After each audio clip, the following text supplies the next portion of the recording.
Okay, so we're on the bottom of Yud Zayin Amud Beis. Don't worry, look at Amud Beis if anybody's worried that it's late. Okay, it's not easy. Amud Beis is not easy, but yeah. Okay, so 5, 3, 6, 7 lines up. Where you want to do a Taisus Naftali? Yes, we Sure. could do it. We can, but that's when the recording goes off. After Tillim Naftali, okay? Anyway, so Toshima. Again, also we have to do a little chazorah from Friday's daf. So basically, we said that you're not allowed. The Mishnah says there's a certain amount of room you have to leave, 3 tvachim usually between if you plant a tree next to a wall, or if you're going to put manure your fields, and etc. You have to keep 3 tvachim away. So then we had a machlokes, Abaye and Rava, whether you need to do it even if your neighbor has not yet planted anything. Meaning, if you wanted to dig a bar, so normally you have to keep it 3 tvachim away from your neighbor, right? Why? Because it may mess his fence up. Let's use that as an example, right? But what happens if he doesn't have a fence? So can you dig a hole there? It might, if he decides to put a fence, it's going to negatively affect him, right? So, and then we said that there was a machlokes, whether the machlokes is talking about if the neighbor's land is normally supposed to have a bar, not supposed to have a bar, etc. So that's basically what we're trying to deal with. So basically, this daf just piles on the kashas on Rava's shita. All right, Rava says you're not allowed to do it. You have to keep it 3 tvachim away, even if the neighbor doesn't have a bar there. Meaning, if the neighbor has a bar, you have to make sure it's 3 tvachim away. But let's say the neighbor doesn't have a bar yet, so again, Abaye and Rava have a machlokes whether you're allowed to dig your bar or not. Abaye says yes, Rava says no. So Gemara is going to ask many kashas on Rava. So Toshima, Sela Hababi Yadayim. Right? I'm sorry, the first kasha is against Abaye. The rest of them are going to be against Rava. So Toshima, Sela Hababi Yadayim. If you have a field that's it really means a rock. Sela really means a rock. But what it means, the dirt is so soft that it just crushes by itself. So each one could dig their bar from either side of the property line. This one distances it 3 tvachim and puts lime on the walls or cement, or whatever it is.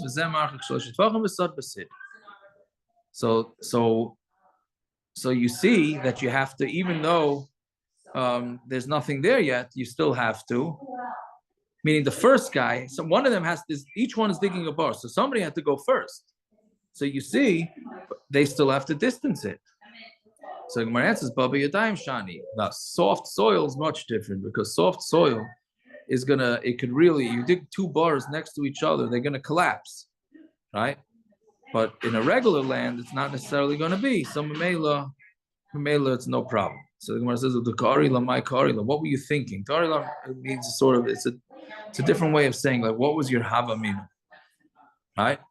The Brisa says that it's talking about Baba Yadayim, soft dirt. So of course that Brisa is different. Why are you asking a kasha from a Brisa that talks about soft dirt to a Brisa that has hard dirt? So the Gemara says, Baba Yadayim, it's usually. It needs it if it's coming in your, meaning the soft, we're trying to make a chiddush of soft dirt. Since it's Baba Yadayim, you'll need maybe even more space. Meaning, since it's so soft, maybe you need a lot of space. So Kamash Malan, that no, 3 tvachim is still enough, right? Meaning you would have thought you needed a lot more space than that.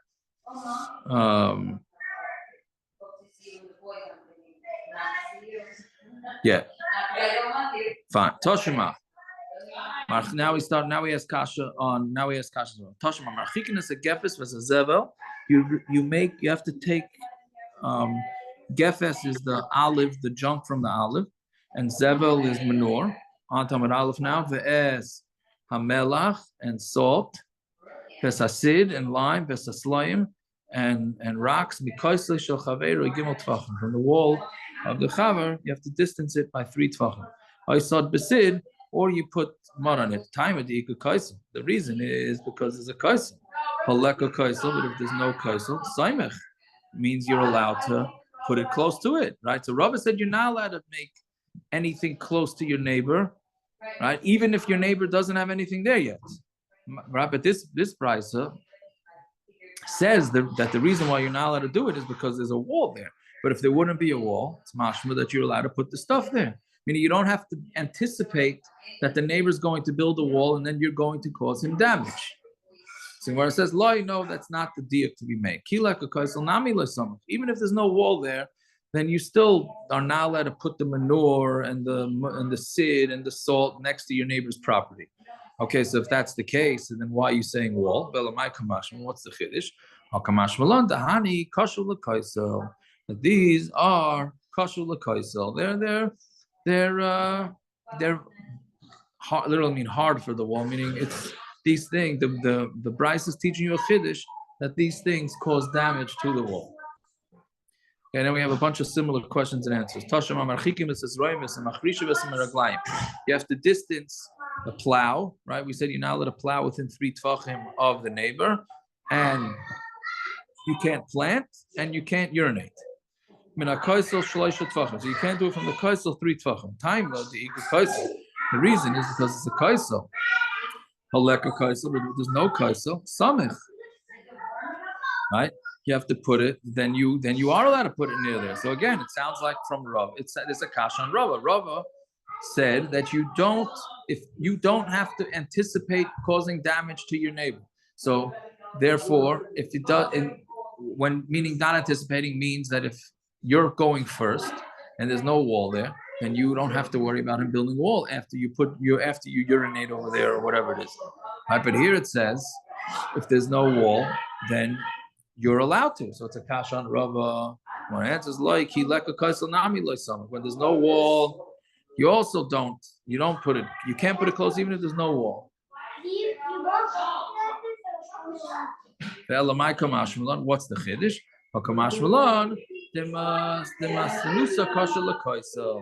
Wetness, moisture is bad for a wall. So you're not allowed to plant, right? Because when you're planting next to the wall or when you're plowing, you're going to use water and it's going to make liquid, and that liquid will cause moisture causes problems to walls. And if anybody doesn't believe that, you're welcome to come upstate and see all the mold on the walls, right? So if we want, I could post a picture of live mold on walls, right? Because there's moisture. Fine. Tashima v'esarechaim gimel mina shechem. A rechaim is a mill. So we said the Mishnah said that the rechaim, the grinder, you have to distance it 3 tvachim from the bottom, meaning the grinder has 2. You have the top part that grinds and to the bottom. Chain dalim in a rechaim, which is 4 tvachim in the rechaim. Time with the kaisel. It's mashma. That's only because there's a wall there. Haleka kaisel samech. But if there's no kaisel, then we have to. Then you're not. You have to. You're allowed to put your grinder right up against the property line. So answers like hileka kaisel nami samech. Even there's no wall, you can't put it there. What's the chiddush? Kamash malon. The tirya kasha lekaisel. Tirya means movement. Vibrations is tough for a wall, as we know. You start digging. We had it on Friday also. The more digging that you do, it can weaken. If a neighbor starts digging, and this is not digging, this is grinding. The shaking of the ground can weaken people's walls. And all of these things, the science shows 3 tvachim is exactly the same for all of them. I hear you, Kasha, right? Who says it's 3 tvachim for all these things?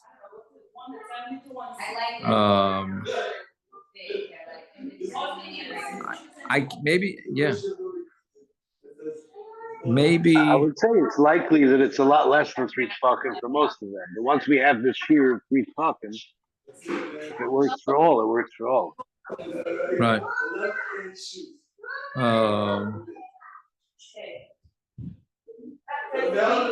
Like the wet stuff. The wet stuff will only make a difference if it hits the wall. Not if it's a tefach away, it'll be fine. But once we have this shear of 3 tvachim, then you have a shear. You're saying that the 3 tefachim is More like a light cloak kind of thing. no, okay, I understood it. Okay, I was thinking more that 3 tefachim is it'll cover everything, right? That's what you're saying. Yeah. Okay. Fine. So Toshima, Vesatanur Shloishim and Akilya. So we said the Tanur 3 tefachim from the lower part of it. Shehin Dalid mina Safa, which is 4 from the lip, from the top. It says you have to distance it from the wall. Haleka kaisel, but if there's no wall, summit, you can put it right up against the boundary, but the property line. So when it says like hileka kaisel nami like summit, even there's no wall, you can't put it up against the boundary line. Elamai kamash milan, hakamash milan. That heat is difficult for a wall. Meaning, if you put an oven near a wall, it's going to weaken it. Fine. Toshima. And a person should not open up a store that dyes things or a bakery under a storage room of his friend. Meaning, the guy has a storage room upstairs, and you're going to make a bakery downstairs. And all that heat or dye, right?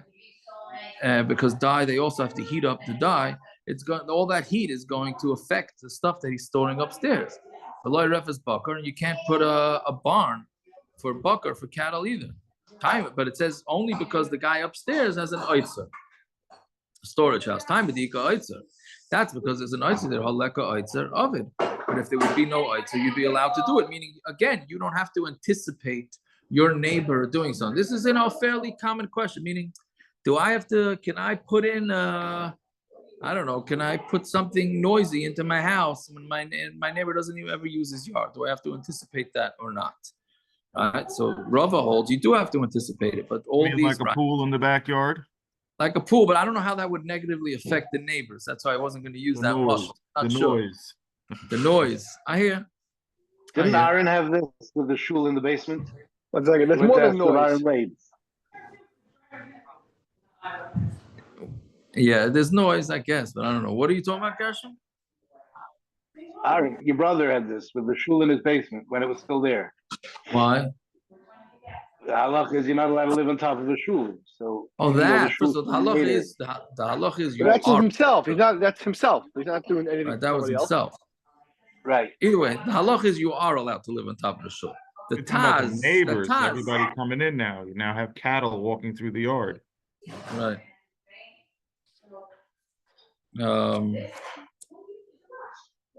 Yeah. I don't know, whatever it is, but the point is, Rava holds you do have to anticipate the neighbor doing something, and all these brises are saying otherwise. So where it says Dira Shani, you can't ask a raya from a bakery with a storage house, because a dira is different. Right? Why? Because that's a normal thing to do. People bake in their house. I don't know if they make a commercial bakery, but they do bake in their house. They do dye. I mean, you turn on the heat. Right. So Dekanami, the Tani Allah, im Haisa Refes Baka, Kedemis La'itzer Mutter. It says if you made the barn before the guy made his Eitzer upstairs, then it's not a problem. So you see that by a dira, then you're allowed to, because that's the normal thing to do. Fine. So Tashema, La'ita Adam Ilan Samak Lasada. A person shouldn't plant a tree near the field. Elim Kain Hirchi Mimeno Dalaramas. You can't not plant a tree close to the field of a neighbor. Elim Kain Hirchi Mimeno Dalaramas. Except you have to distance it Dalaramas. The Tani Allah Dalaramas Shamar Kidei Avodas Akeren. As we learned in Mishnayos, maybe we'll yet to learn in Mishnayos, right? We learn in Mishnayos Klayim that you have a vineyard gets 4 amos before you could start planting things next to it. Time of the Mishum Kidei Avodas Akeren. So saying the reason why you have to distance it 4 amos is because that's enough. Have this on Amid Zion also with the parents when they inherited it, they split it. Right. Yeah, we had on Zion too. Yeah, very good, very good. Right. So we had a couple of places, and we're gonna have another one too. We're gonna have Mamish another one. Yeah, you could tell that's where I'm up to and catching up. All right, very good. That's very good. All right. So time of the Mishum Kedei Avodas HaKerem. That's because the reason why you need the 4 amas is because that's the amount of room you need to work a vineyard. But if it wouldn't be for Kedei Avodas HaKerem, Samich, then you're allowed to bake that vineyard or plant trees right up to the boundary line. Even though there's going to be roots that are going to go damage, right? There's also a common thing. The neighbor's roots are growing into your yard, right? Or the neighbor's branches are growing into your yard. So are you allowed to plant a tree on the neighbors before the neighbor even puts a wall there or anything else? Are you allowed to or not? So it's mashma here that you would be allowed to. It's talking about a unique field where sunma means rocks. Basically, there are rocks in the ground that will block the roots from growing. So And obviously, you know that when you're planting the tree, I guess they know the lay of the land and they know that there's rocks. Don't they do this? Don't they do this for what's it called on Beach 9th Street? No, that he grows the bamboo. Somebody told me that bamboo grows wild. What's the name? Trachtenberg. You know what I'm talking about? Not on Beach 9th, on Empire. Empire near the mikveh, and I heard somebody told me you put like metal into the ground around the bamboo so that I have no idea if this is true or not. The bamboo, just like watermelon and the wetlands we have over here, you plant one, it'll literally, if you plant it on the 50-yard line, it will literally take over everything. So you have to really dig deep and put walls to make sure it doesn't come in.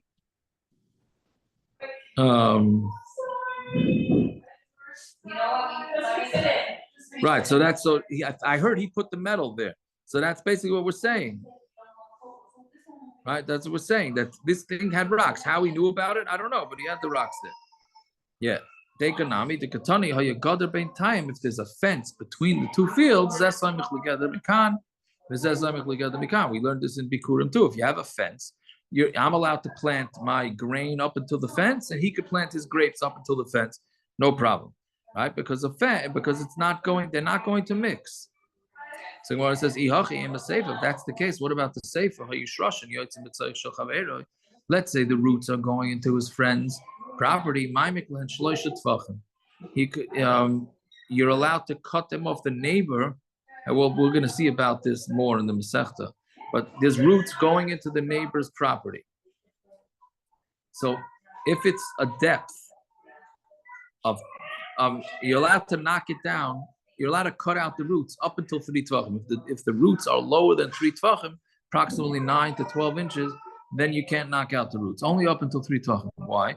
The reason why you're allowed to knock off these roots is because it's gonna break your plow when you plow roots. And if we're talking about in this brisa, it's talking about where there's rocks inside that are blocking the roots. My bo Hassan, how did the roots get there? All right. So my answer is Hachi Kamar. So this is what it's saying. If there are no rocks there, and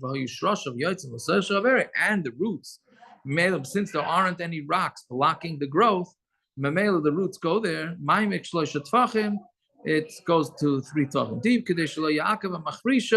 so that the machrisha will not be ma'akev. Fine. So the Gemara asked, we said that you have to distance a tree from a bar 25 amas. Time of the bar. The reason is because there's a bar, haleka bar, but if there's no bar, there's samich. You're allowed to put your tree near the boundary. So my answer is like hileka bar nami, like samich. When there's no bar, you're also not samich. Until chafei ama, the shrosh will go and damage the bar. So when I ask, if the tree is first, lo yakutz, he doesn't cut it down. And if it's not there, it's not close, how do you find it? Talking about where he already bought it, meaning he already bought the tree, but he already bought the land. So the Mishnah is also talking about where he planted trees and then he sold it, right?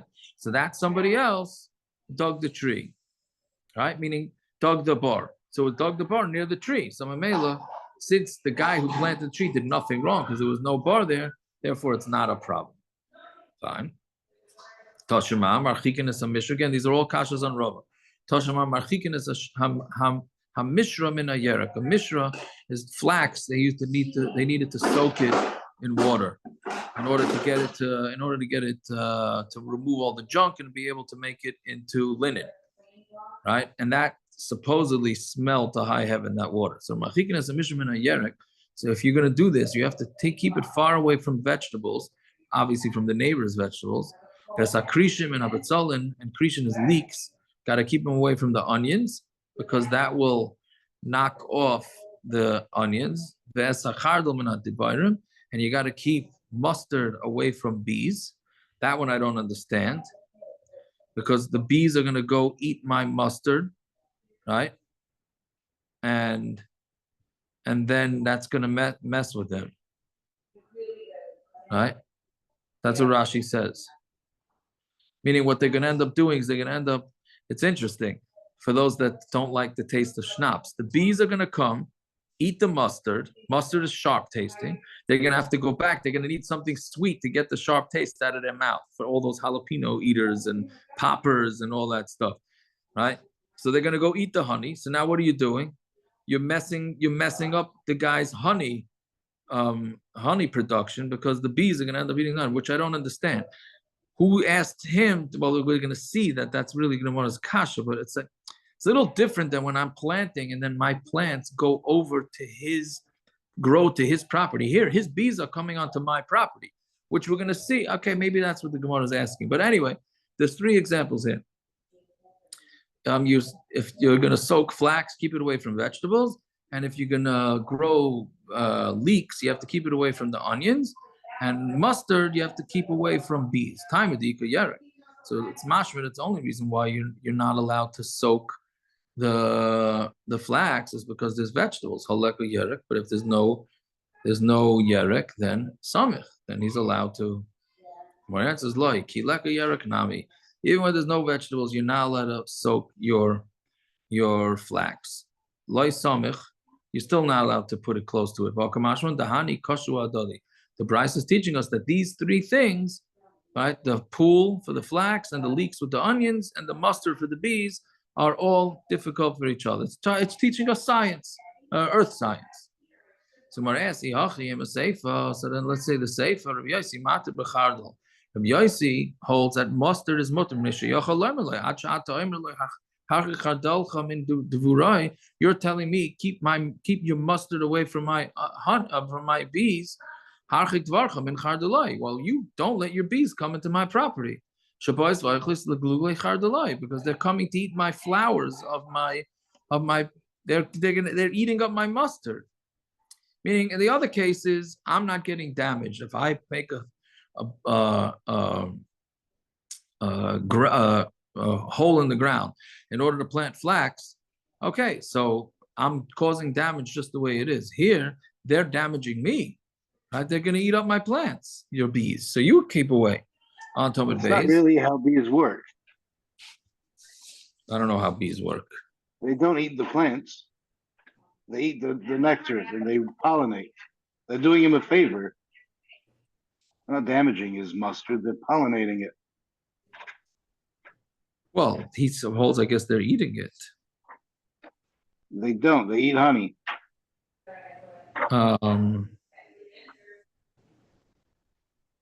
The reason we get honey is because they produce more honey than they eat. So that's their food. Honey and royal jelly, depending on the kind of bee. I don't know enough about it. I deal with birds and bees. I don't deal with just bees. You knew that was coming, right? Yeah, I don't know. I hear.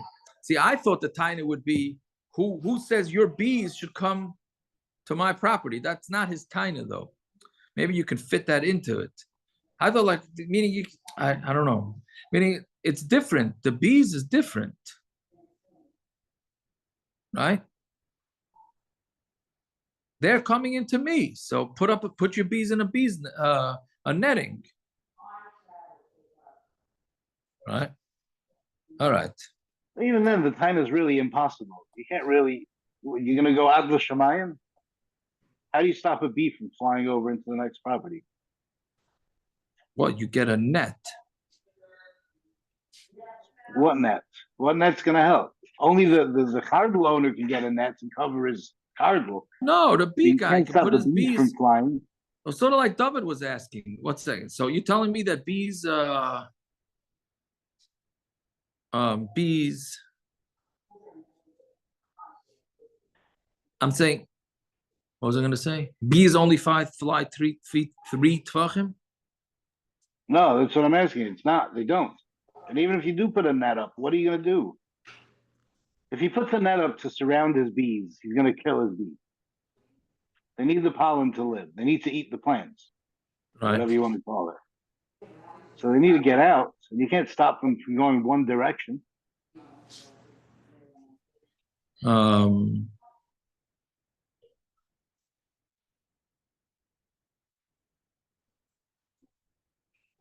I don't know. I don't know. I'm saying, do we see anywhere? Obviously, we're very early in the Masechta, but do we see anywhere that you have to? You can't put. Let's say, oh, the neighbor says my dog sometimes runs into your yard and it trips on a hole, so you got to make sure that there's no holes in my yard because the dog may trip or something like that. Right? Why would I have to do that?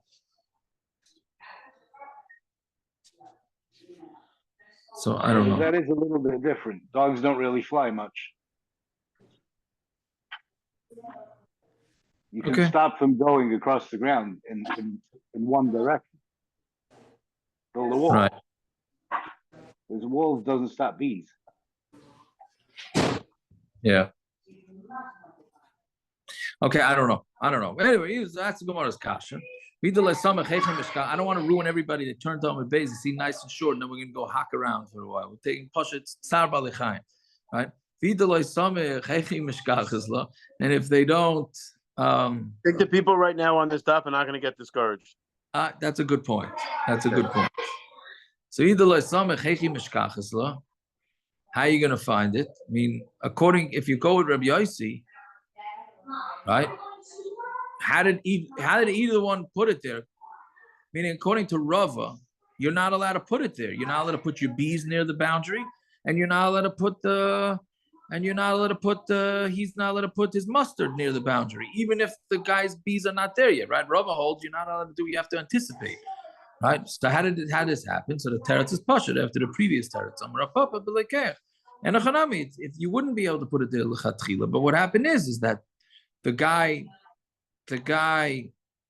right? The truth is, we should have explained this better before, because according to Rava, you're never allowed to plant mustard on your boundary, and you're never allowed to put bees on your boundary, right? So Elamai, what must have happened? He must have done it in the middle of his yard, and then he sold half his yard to somebody else, and that half of yard was right on the boundary of the bar, right? You hear what I'm saying?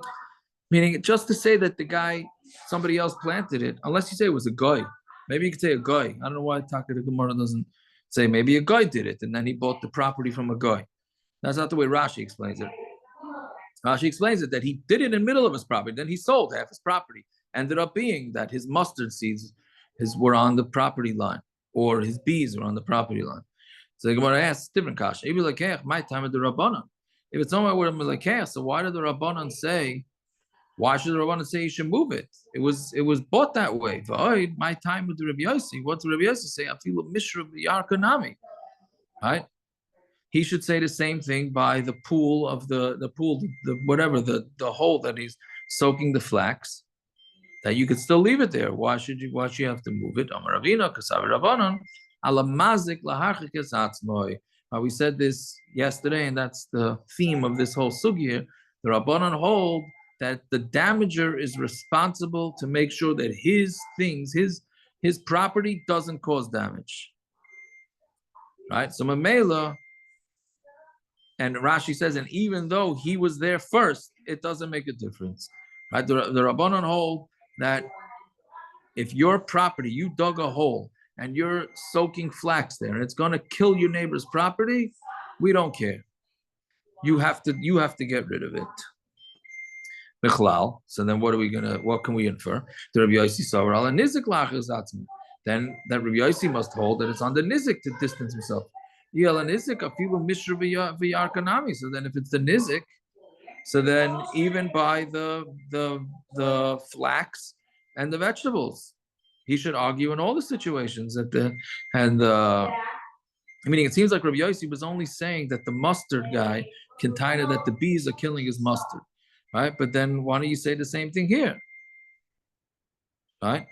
Meaning if you hold that it's on the nizik to make sure he doesn't get damaged, so it's the nizik's problem. Again, this is all assuming that the item that was causing potential damage to the neighbor was there first. No, we're going to say Rabbi Yossi holds like the Rabbanon, that the mazik has to be worried about damage. And this is what Rabbi Yossi is saying to Rabbanon. Tinach mishra v'yarka dahani maski hani. V'hani loy maski hani. This is sort of what we were saying before. That by mishra v'yarka, by the soaking of the flax, that's causing damage to the vegetables. The vegetables do not cause damage to the flax. Meaning if a guy has his flax thing, and then somebody comes and plants vegetables near there, it's not going to negatively affect the flax. The flax will negatively affect the vegetables. But mustard and bees, they damage each other. Since they damage each other, Rabbi Yossi says, I'm not going to make either party remove it because they're causing damage. Right? They're both causing damage to each other. See, this I don't understand because they're arguing in biology or science. Rabbanon hold that bees don't cause damage to mustard. If we're talking about seeds, the bees can't find the seeds because the seeds are covered. And if we're talking about leaves, the leaves will grow back. So there's no damage. The Rabbanon hold there is no damage from the bees to the mustard. So according to Rav Yossi, there is, but according to Rabbanon, there isn't. Right. Yes. It's very difficult. What's the Metzias? Right. That's exactly. It's very difficult to say that there's a machloikas and Metzias. We don't like to say that the machloikas are in the Metzias. Meaning we like to say that the machloikas is in halacha, not in the science. But here, yes, here the Gemara seems to be saying that the halacha is in the science. Right? So I'm not sure what to do with that. If I didn't have an offer for the Shabbos, maybe I would have been able to work on it. Not that I'm making excuses. Right? But yeah. I don't know if anybody hears of any pshat. They'll let me know. We'll let the Olam know. Fine. The Gemara asks, does Rabbi Yossi hold that it's on the mazik to distance himself? Atnan, we learned in the Mishnah of Yossi even though the bar was there before the tree, you don't have to cut down the tree, right? Meaning if the bar was there first, so you're not supposed to plant your tree there. If you did, you should have to cut it down. Rabbi Yossi says you don't have to cut it down. Why? Because he dug a hole in his property, and he planted a tree in his property. Right? So you see, according to Rabbi Yossi, it goes with the nizik. The nizik is the one that has to be careful. Right? So now we're back. Now we're back to saying Rabbi Yossi holds that the nizik, the one getting damaged, has to make sure that he doesn't get damaged. I mean, it's not the mazik's issue. And he's saying in the Rabbanon's shita, he says, according to me, I hold that the guy who potentially will get damaged has to distance himself. Even with the flax and the vegetables, he doesn't have to, the mazik, meaning the owner of the flax, does not have to distance it from the neighbor. But according to you, who holds that the mazik has to make sure that he doesn't do damage? So tinach mishra dahani maski hani. So mishra the flax will damage the vegetables, v'hani loy maski hani, and the vegetables won't damage the flax. So memela, the guy who's causing the damage, according to the Rabbanon, says he has to remove it. but mustard and bees tarvayu maski adadi. They're doing damage to each other. So then you should, even though you normally say that the mazik, the damager, has to make sure he doesn't damage, but here there is no damager. They're both damaging each other. Rabbanan, what did Rabbanan say? Bees don't damage mustard. If you're talking about the seed, the bees won't find it because the seeds are hidden inside whatever the covers, right? And ibitarfa, and if we're talking about the leaves, the leaves go back. So basically, that's how we come out. It seems like again, it comes out that the machloikis is in the mitzias. Yeah. All right. Not bad. Not bad. We did it in fine time. Okay. Good to We'll stop there. We'll say it till.